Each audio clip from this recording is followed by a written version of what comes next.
Você já ouviu essa promessa? Trazei todos os dízimos à casa do tesouro, e provai-me, diz o Senhor dos Exércitos, se eu não vos abrir as janelas do céu e não derramar sobre vós bênção sem medida. Malaquias 3:10. Essa é provavelmente a promessa mais citada quando o assunto é dinheiro e igreja. E você já deve ter ouvido ela em alguma campanha de dízimo, né? Traga seu dízimo e Deus vai abençoar. Prove a Deus, Ele promete abrir as janelas do céu. Você quer bênção financeira? Malaquias 3:10 é a chave. E olha, eu entendo. A promessa parece linda, parece poderosa. Parece uma garantia de que, se você fizer sua parte financeiramente, Deus fará a parte dele.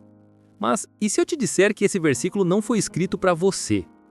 E se eu te disser que usar Malaquias 3:10 como promessa universal para cristãos é tirar o versículo totalmente do contexto? Hoje, com muito respeito, muito amor e muito cuidado, a gente vai estudar esse texto, no contexto. E a verdade pode te surpreender, ou até libertar. Antes de começar, deixa eu deixar bem claro, este vídeo não é contra igrejas que ensinam dízimo, não é contra pastores sinceros, não é contra cristãos que escolhem dizimar. Este vídeo é contra manipulação. É contra usar a Bíblia fora do contexto para gerar culpa. É contra transformar Deus numa máquina de vendas automática. É a favor de contexto, de honestidade com as Escrituras e de liberdade em Cristo, ok? Então vamos lá. Vamos começar lendo Malaquias 3:8 a 10, não só o versículo 10 isolado. O contexto: roubará o homem a Deus? Todavia, vós me roubais, e dizeis, em que te roubamos? Nos dízimos e nas ofertas. Com maldição sois amaldiçoados, porque a mim me roubais, vós, a nação toda. Trazei todos os dízimos à casa do tesouro, para que haja mantimento na minha casa. E provai-me nisto, diz o Senhor dos Exércitos, se eu não vos abrir as janelas do céu e não derramar sobre vós bênção sem medida. Agora, antes de aplicar isso à sua vida, vamos fazer 3 perguntas básicas de interpretação bíblica. Pergunta 1. Quem está falando? Deus, através do profeta Malaquias. Pergunta 2. Para quem ele está falando? Israel, a nação de Israel, no Antigo Testamento, sob a lei de Moisés. Pergunta 3. Quando isso foi escrito? Por volta de 450 a.C., depois do exílio babilônico, antes de Jesus, antes da cruz, antes do Novo Testamento, antes da igreja. Agora vamos ao contexto histórico. O que estava acontecendo em Israel? O povo tinha voltado do exílio. O templo tinha sido reconstruído. Mas o povo estava relaxando nas práticas da lei. E uma das coisas que estava sendo negligenciada era o dízimo. Mas espera, o que era o dízimo no Antigo Testamento? Não era dinheiro, era alimento, grãos, frutas, animais. 10% da produção agrícola. E para que servia? Números 18:21 explica que era para sustentar os levitas. Os levitas eram a tribo que não recebeu terra, eles serviam no templo. Então o dízimo era o sustento deles. E mais, Deuteronômio 14, 28 e 29 mostra que parte do dízimo também ia para os pobres, as viúvas, os órfãos e os estrangeiros. Então o dízimo tinha função social e religiosa. Não era sobre enriquecer quem dava, era sobre sustentar o sistema religioso e ajudar os necessitados. Agora, o que estava acontecendo na época de Malaquias? Neemias 13, 10 e 11 conta: também soube que os quinhões dos levitas não se lhes davam, de maneira que os levitas e os cantores, que faziam o serviço, tinham fugido cada um para sua terra. Então contendi com os magistrados e disse, por que se desamparou a casa de Deus? O povo tinha parado de trazer o dízimo. Os levitas estavam passando fome. O sistema religioso estava entrando em colapso. E a casa do tesouro ou celeiro estava vazio. Era uma crise nacional e espiritual. E Deus, através de Malaquias, repreende o povo. Vocês estão me roubando. Tragam o dízimo, sustentem o sistema que eu estabelecer. E se vocês obedecerem, eu vou abençoar a terra. Vou fazer chover, vou proteger as colheitas, vou prosperar a nação. Essa era a promessa, condicional, para Israel, sob a lei, no contexto do Antigo Testamento. Agora vem a pergunta crucial. Isso se aplica a você, cristão, do século 21? Vamos ver o que o Novo Testamento diz. Hebreus 7:12. Este versículo é chave, pois, mudando-se o sacerdócio, necessariamente há também mudança de lei. Mudou o sacerdócio. Jesus é o sumo sacerdote. Hebreus 7, 24 a 26. Não há mais levitas servindo no templo.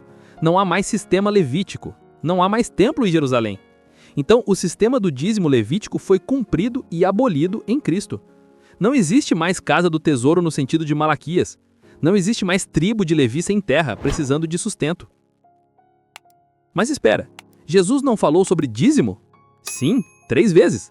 Mateus 23, 23, Lucas 11, 42 e Lucas 18, 12. Mas todas as 3 vezes, Jesus está falando com fariseus, judeus, sob a lei. E ele nunca está elogiando o dízimo, ele está criticando a hipocrisia. Mateus 23, 23, ai de vós, escribas e fariseus hipócritas, dais o dízimo da hortelã, do endro e do cominho, e tendes negligenciado os preceitos mais importantes da lei, a justiça, a misericórdia e a fé. Devíeis, porém, fazer estas coisas, sem omitir aquelas. Ele está dizendo, vocês são meticulosos com 10% das ervas, mas ignoram justiça e misericórdia. Ele não está estabelecendo o dízimo para a igreja, ele está repreendendo o legalismo hipócrita. E Paulo, o apóstolo dos gentios, o que ele ensinou sobre dízimo? Nada. Ele nunca menciona dízimo de 10% fixo, mas ele fala muito sobre generosidade. 2 Coríntios 9, 7. Esse é o versículo do Novo Testamento sobre dar. Cada um contribua segundo tiver proposto no coração, não com tristeza ou por necessidade, porque Deus ama a quem dá com alegria. Viu? Segundo tiver proposto no coração. Não é 10% fixo, não é obrigatório, não é sobre maldição. É voluntário, é alegre, é conforme Deus tocar no seu coração. Pode ser 5%, pode ser 20%, pode ser 50% como Zaqueu, pode variar conforme a situação, mas não é lei. E tem mais. Atos 15, o Concílio de Jerusalém. Os apóstolos se reúnem para decidir o que é obrigatório para os cristãos gentios. Eles listam 4 coisas em Atos 15, 29. Abster-se de coisas sacrificadas a ídolos, do sangue, da carne sufocada e da prostituição. 4 coisas. Dízimo não está na lista. Se o dízimo fosse obrigatório para cristãos, os apóstolos teriam incluído ali. Mas não incluíram, porque o dízimo era parte da lei que foi cumprida em Cristo. Não existe mais casa do tesouro no sentido de Malaquias. Não existe mais tribo de Levi sem terra, precisando de sustento. Então, qual é o problema de usar Malaquias 3:10 hoje? O problema é transformar Deus numa máquina de vendas automática. Se eu colocar 10%, Deus tem que me abençoar. Isso é mentalidade transacional. Isso transforma a relação com Deus numa negociação. E isso não é o evangelho da graça. A bênção de Deus não é comprada, não é merecida, não é ganha com 10% do salário. A bênção de Deus é graça, é favor imerecido. E sim, Deus abençoa quem é generoso. 2 Coríntios 9, 6, aquele que semeia pouco, pouco também ceifará. E o que semeia com fartura, com abundância também ceifará. Há um princípio de generosidade, mas não é uma fórmula matemática. Não é, eu dou 10%, Deus me dá 100%. Porque se fosse assim, todo dizimador seria rico. E não é o caso. E tem outro perigo. Quando você ensina que Malaquias 3:10 é promessa universal, você gera culpa.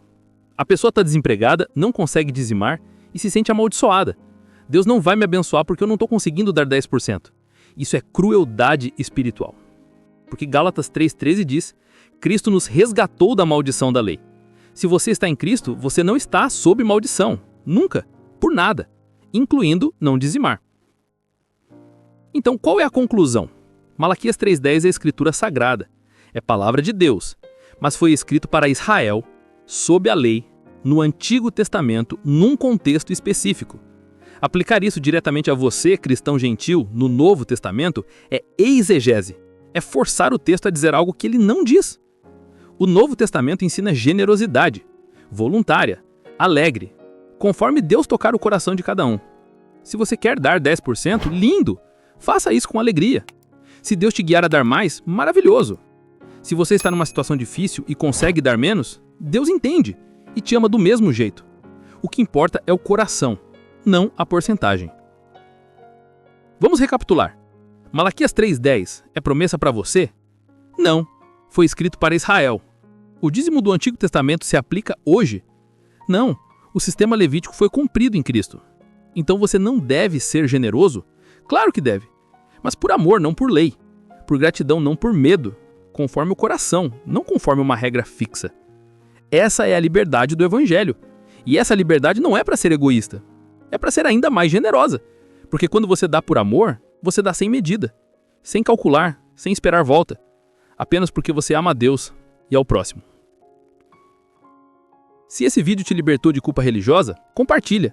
Se te ajudou a entender contexto, deixa um like. E nos comentários vamos ter uma conversa respeitosa. Você dizima? Por quê? Você foi ensinado diferente? Tudo bem, vamos dialogar com amor e respeito.